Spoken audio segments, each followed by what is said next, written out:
Let's get ready to rumble.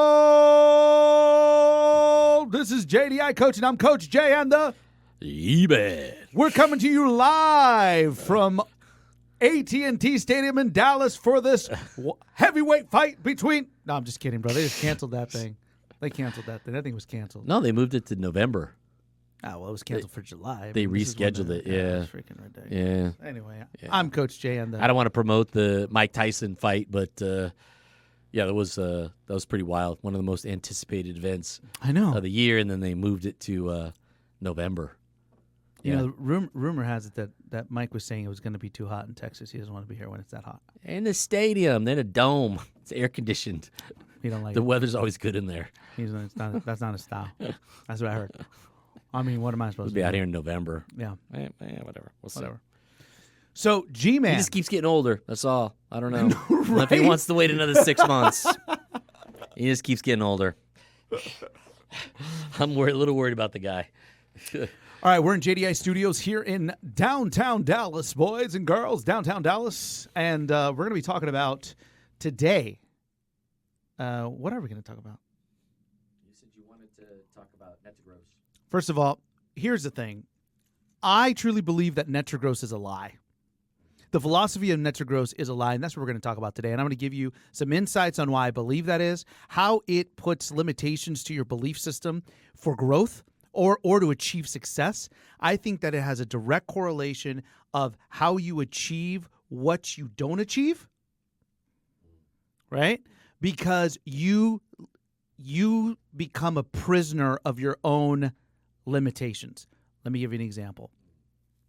Several years ago, I was working with a store, and I was just a coach and whatnot. And I kind of sort of, you know me, GMan. Sometimes I go against my own grain. I go against the grain of things, right?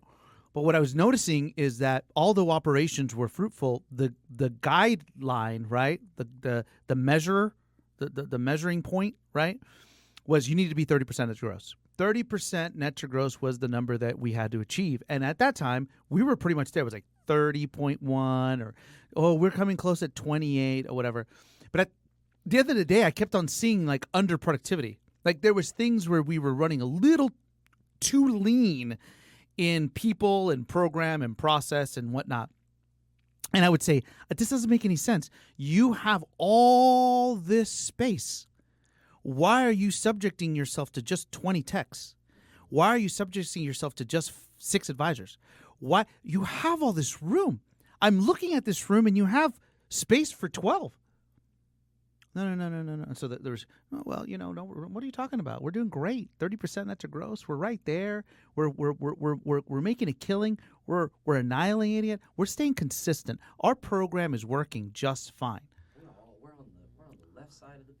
So I asked him, right? Yeah, because that metric, because on that page, it's what is your net to gross. And so, of course, they were just, super happy. But I was looking, I'm like, how much are you putting in the bank? And at that time, it was like $56,000.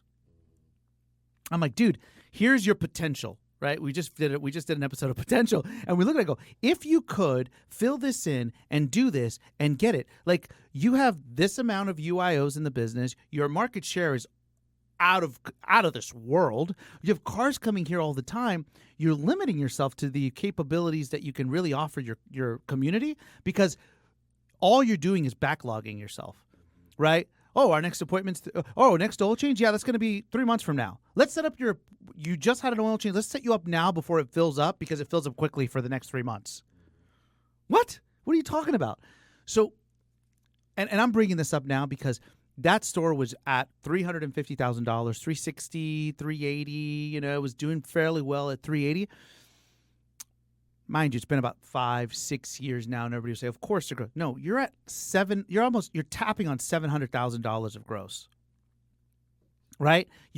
And I'm like looking at it, going, okay, and it has been continuously, GMan, net to gross. Although the dollar amounts have been increasing. Right? The dollar amounts have gone up. The net to gross has been going down. It's been like, no, it's only 24%. Oh, it's only 25%. Oh, it's only, you know what I'm saying? But I'm like, look at the cash. The cash at 24% now, right, was $100,000. You doubled net. You doubled cash, right? And I'll tell you right now, they teach it everywhere. I'm teaching you. Well, you talk to me about it. I talk to you about it. We talk to each other about it.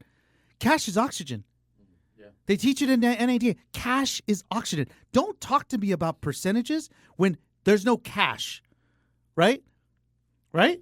I mean, think about it. My owner always used to say you can't spend a percentage point. You can't. You can't do that. So I'm passionate about this subject because time and time again, I believe that net to gross is a lie.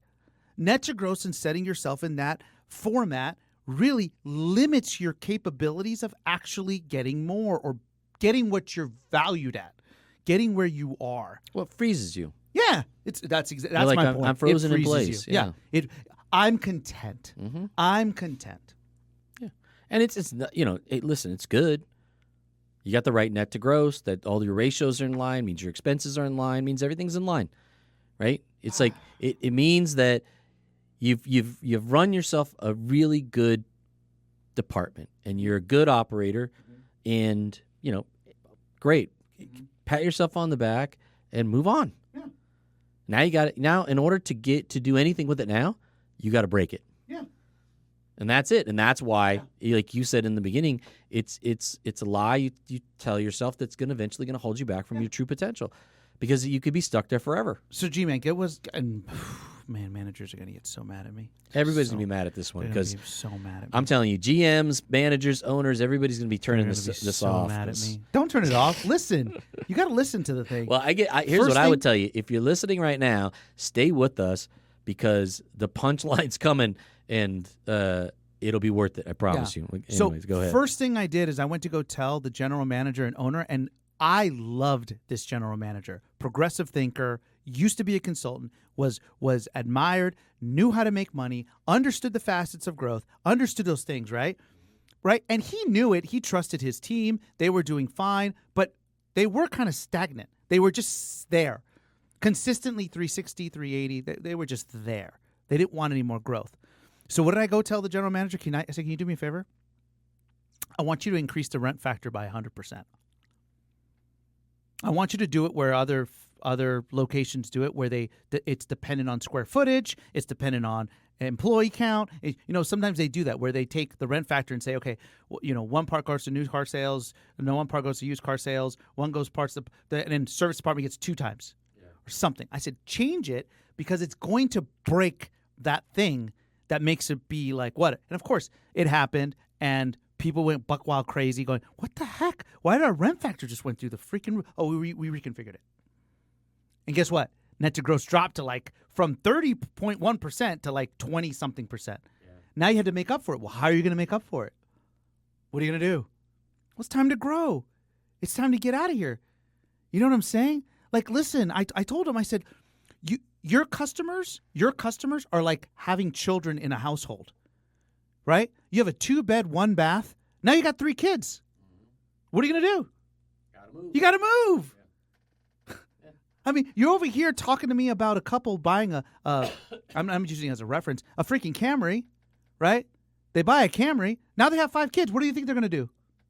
Yeah. They're going to buy a Sienna. They're going to buy a minivan. You someone with more seats, yeah.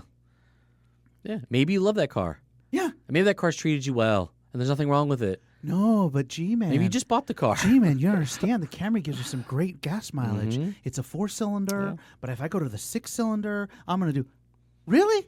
How about the safety of your passengers, which are your children? All those things are good things, but then you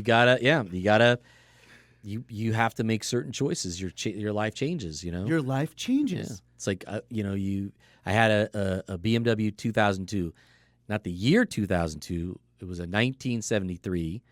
The model was a 2002, and I restored it. I literally tore it down to the tub, sent it out, got it painted, and then reworked everything, put it all back together. And we used to go to these car shows and all over the the California area, and I love that car.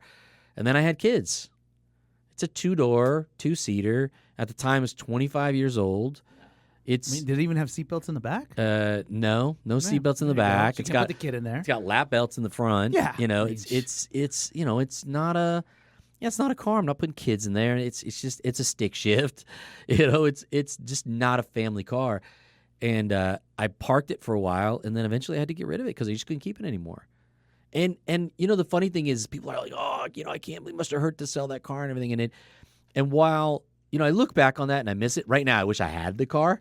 But the truth is, it's my kids are 26, 27 now. It's almost 30 years later. It's one of the first times I've really thought about ever even missing it because now I have time. Whereas before it was always about them and soccer and baseball and school and your life changes, things change. You have to modify and you got to change. And it literally sends you on another path. There's a saying, and it's kind of like one of those euphemisms now where it's like, what got me here can't get me there. Mm-hmm. And it is that thing because you get so like, I did this and I'm here now and I got to the 30% and I hit that and high five and I'm there, but the truth is like, now you got to break it and you got to become somebody else. You got to do something else. And the problem with getting comfortable in that point, the problem with that 30% and its growth, so if it always stays that way, is it lulls you, right? Right. It lulls you. It lulls you. And you feel good being there. You do. Yeah. You do because you just comfort. Feeling good doesn't grow. It doesn't grow. But you know why we do it? And I am a victim of it too. We feel comfort in what feels good. Yeah, of course. Yeah. Right? And so if I keep patting myself on the back saying, hey, I made it, I'm here, I'm consistent, good job, but it's flat, you're flat. You're flat. Exactly, yeah. Doesn't matter that number's good, it's irrelevant because you can't spend it. Right. Now, if you can grow and continuously grow and continue to keep that number at 30%, and you've somehow found the magic formula where you don't have to go up and down with that percentage to get there, hallelujah, and my hat's off to you. But most of the time, you can't do that. Yeah. And that's because you have to build and grow into it. Right. Build and grow into it. Right. It's funny. So, one of the stores that we work with quite often, number one, most of the time on the far left of the page, always number one. And I was talking to a mentor of mine, and who also a mentor of theirs, and he literally his professional recommendation is like, you need a new 20 group. Yeah. You need a new one, because you are the lid, and you're not going to look any further because you're puffing yourself. You're the big fish in the pond, right? You need to go find a lake, right? And the saving grace of all that was another big player that had exited the store or exited the group, came back, big juggernaut, right? Comes back into the play, and all of a sudden, whoa, we got a competitor. We got a competitor, right? And that person is on a high level saying, this is what we're going to do. This is what we're going to say, right? And then all of a sudden, this store, that was top of the game, goes, hey, that was our goal too. We just weren't that motivated until we saw this guy. Right. Now, all of a sudden, you're the target. Let's go. And I know, GMan, you have your point about, be careful how you compare yourself. But honestly, there's healthy comparisons out there exist. And I'm telling you. I think, I'm not saying you can't avoid comparison, and you need comparison. Right. The problem that we do with comparison is we use it the other way.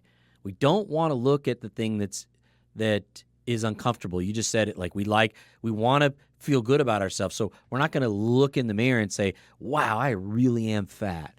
You're just not going to. And so, you just breeze by that part, and you let yourself off the hook, because if you did that to yourself every day, you commit suicide. Mm-hmm. Right? And so then what we tend to do with that comparison is we continue down that road, and it works against us the more we do that. And so you have to take an honest step back and look at that and say, who are people that are doing better than me, and how do I find out if there's something they're doing that I could do, right? And here's the other thing. A lot of guys do that. They go out and they say, okay, that guy's doing something better than me. Oh, I'm already doing that. Okay, yeah, but he's getting $100,000 off of that. You're getting 10. Right. Why? Well, he's got better advisors, or he's got, this, or he's a different model. He's in a different city. It's like there's always a reason why, rather than, I don't know, let me go look and see what they're doing. Yeah. So I went out to, I tell the story all the time when I flew out to Tacoma, and I was a parts manager, and I wanted to get my accessory sales up for Mini Cooper, and we were like the last in the country. And the first in the country was in Tacoma, and I flew out there, and I didn't tell anybody I was coming or nothing. I just got on a plane and walked in the door of the store. I wanted to experience what was going on there, And I show up there, and you're just immersed in the minute you walked in. You were just surrounded by accessories. They were everywhere, and they had just had this whole wall of wheels and this wall of mirror caps, and I remember kind of milling around, and somebody finally walked up to me and asked me if I needed help, and I asked. It was a finance person, believe it or not, and I asked him. I said, "Hey, look, how do you guys sell so many accessories here? You guys sell a lot of," and she goes, "How do you not sell accessories with many? Like everybody wants some accessories." And so I sat down with her, and she was talking to me, and she said, "We just walk them over and ask them what wheels they want. They just presume to do it." The thing that hit me about that was it was like part of who they were, and Part of the DNA. yes. And so if you just took it and said, okay, well, I'm going to put up these displays, and you went back and you said, "I got the answer, boss. I'm going to put all these displays up." Now, you probably would increase sales just by having that merchandise out there, right? But it was more than that, right? It was their attitude, their opinion, their perspective towards selling accessories is why they sold so many. And if you're not open to learning that lesson when you're standing there, it's going to pass you by, and you're going to catch the wrong thing, right? And so this is where I'm saying, like, these comparison things, you just got to be careful, and you really gotta humble yourself to try to get the real answer, because it's there. And it's easy to look at something on the surface and say, "Well, I'm already doing that," or "I've tried that," or "Oh yeah, well that didn't work for me," or and really look at it and go, "Okay, what's the real reason why that's working?" Or why it's not working. Yeah, or why it's not working. Yeah, is it more me than it? Is it my beliefs? I mean, 95% of the time, maybe it's a little high, maybe 90% of the time I encounter that truthfully something not working is because there's a break in the belief system. Yeah. Well, so let's take my story a little further. So when I got back and I wanted to start chasing it down, I wanted to do BMW and Mini Cooper at the same time because they were both suffering. And I was talking to my owner and general manager, and I was telling them this story, and they were basically saying that, "Well, it just doesn't work here. People in our market don't buy accessories, and we've tried that before, and they don't sell, and then you're ended up with a bunch of stuff on the shelf you can't get rid of, and they're worried about the financial impact. We're going to invest in all this accessories, and the manufacturer's going to love us, but we'll never get rid of it, and we'll create museum pieces," they called it. "Oh, we're going to have museum pieces everywhere, and you can't put them on a car, because then if you put them on a car, we can't sell the car, and nobody will buy it." And again, belief, right? It's like all these. At the time, all I wanted to do was make a paycheck, man. I'll be honest with you. I was not thinking about their psychology, my psychology. I'm just trying to find a way to get paid. I went from being a service manager to a parts manager. I'm like, how do I get back to where I was? And I knew accessories could, I could generate some revenue there, and I could get paid off. And so I'm listening to them, and I'm sure all this stuff is real, but in my head, like, I don't get paid that way. So I'm like, I don't care. I'm going to do it anyway. I'm going to try it, right?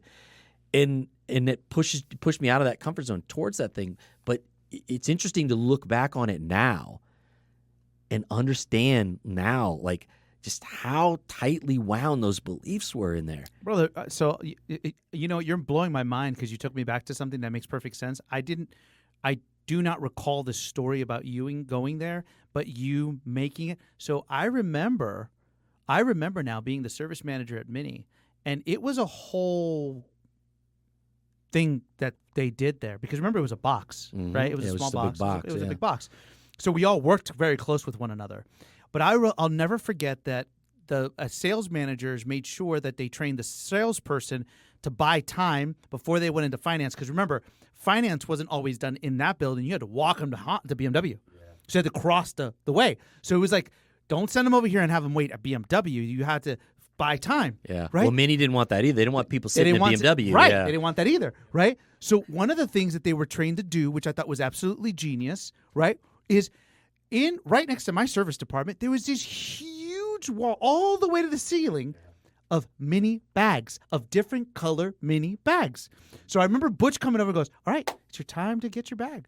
Which bag do you want?" And she was like, "Oh, are they free?" No. Every Mini owner here buys this bag. It's good luck. They buy their Mini, they buy their bag. Which one do you like? That pink one's really good, but those things wear out fast. So Butch was like, and I'm like, is this guy getting spiffs on? I think you might have been paying Spiffs on Oh, it. I I was don't know. spiffing hard, yeah. Were you? Oh, yeah. Because he was like, dude, yeah. he was a genius. He's like, listen, I've sold 3, and the pink one's pretty popular. So you may want to get one of pink because I think they're they're short on those, right? So then the customer's like, okay, well, what if I want to buy 2? Buy 2. His and hers. Who cares? Get yourself a bag. You know what I'm saying? And then they were in that little area where they would just start shopping around, like, get yourself a T-shirt, do whatever. And it was all to buy. And then all of a sudden, here comes the finance manager. Ready?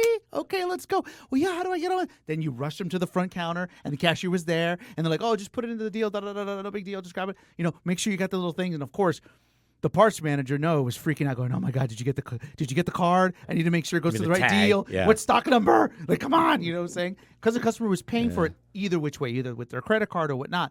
But it was just,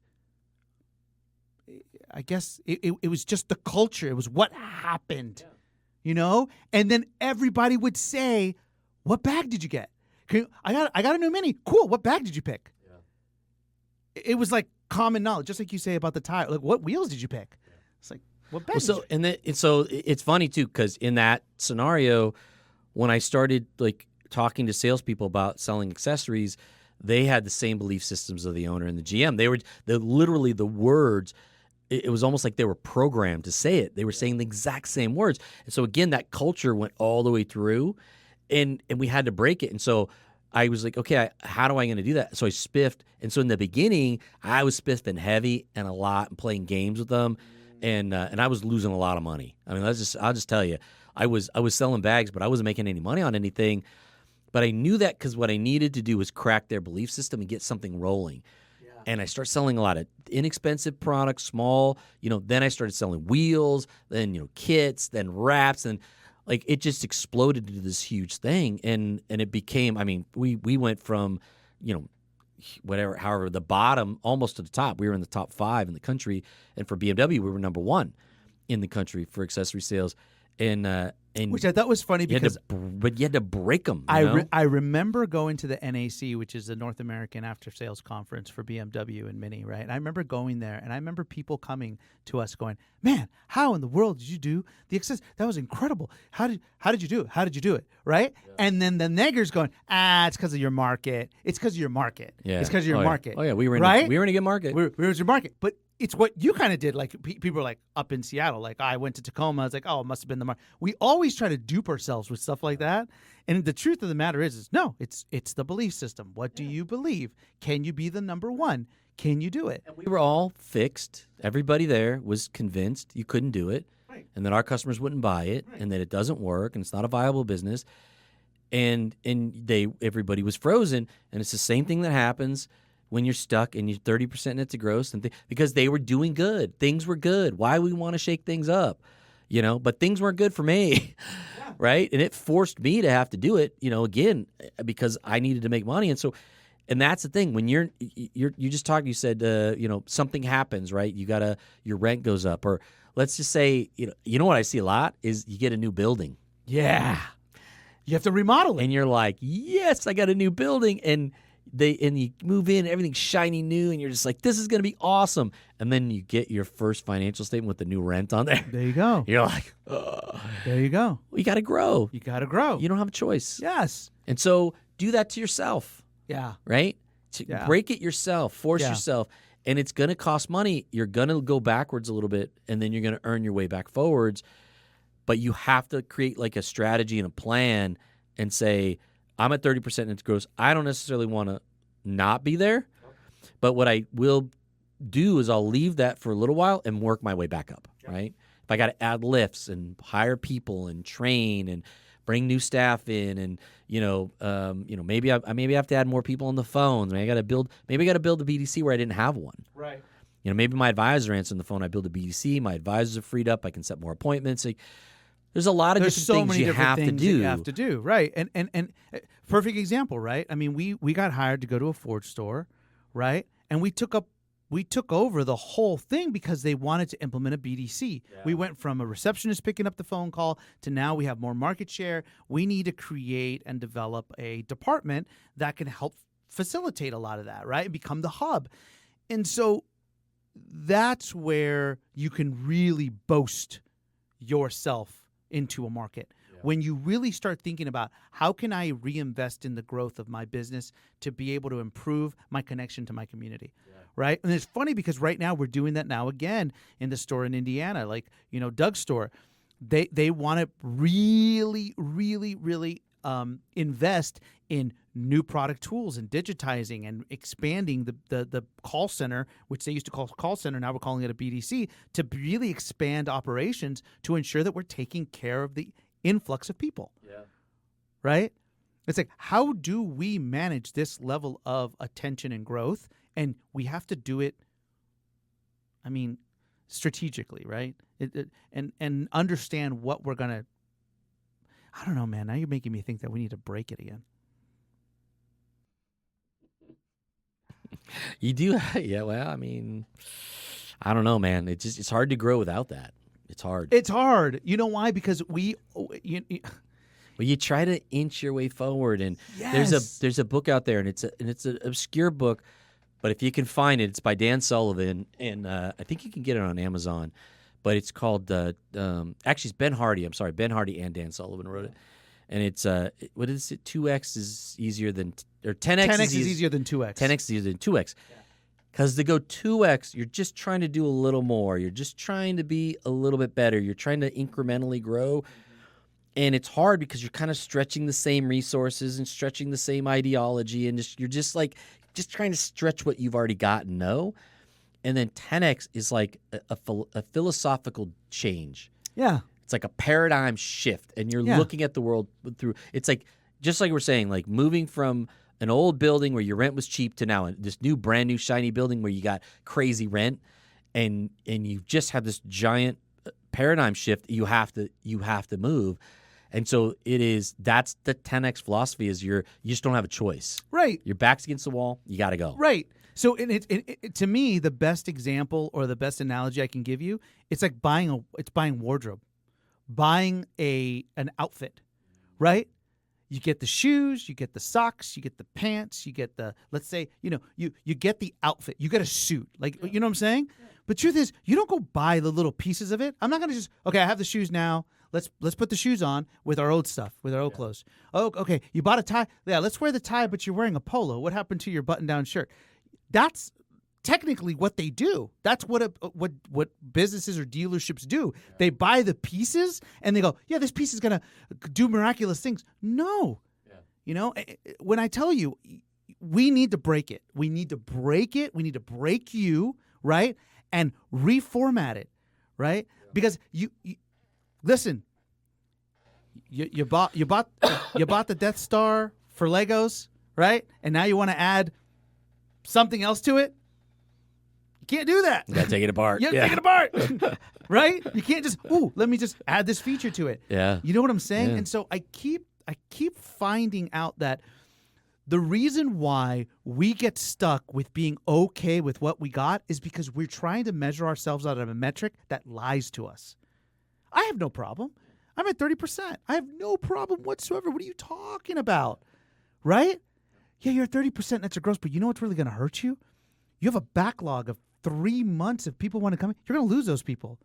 And let me tell you something. You want to sacrifice your 30% net to gross? Wait till the OEM says, we gave another point to somebody because we had too many people on the road that you can't service. Yeah, now it's over. Now it's over. Yeah. Now it's like, you can grow or you can go. Because I'll tell you right now, the OEM, they're not stopping to sell their product. They don't care. They're like, no. Joe Blow over here on the other side of town says he's going to be able to do it and take care of it because you can't take care of our people. Yeah. So I'm going to give them the point. Exactly. Yeah. Yeah. So fear that. You should fear that.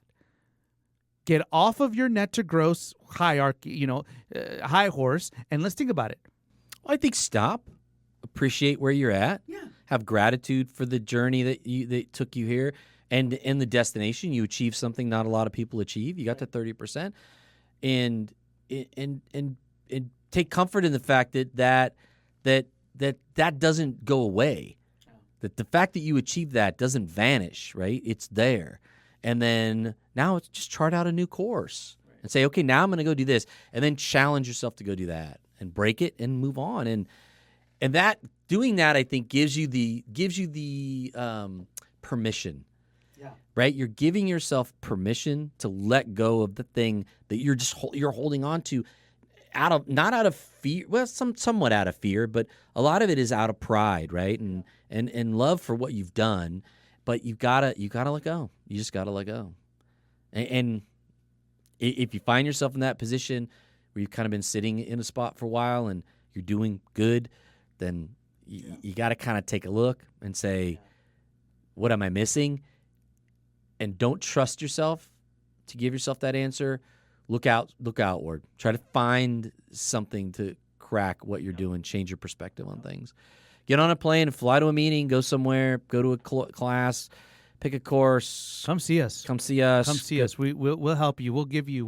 JDIcoaching.com. Come and see us. I advise you. I challenge you. All those things. Because I'm gonna tell you right now, if you lasted this long in this conversation, I hope I praise you.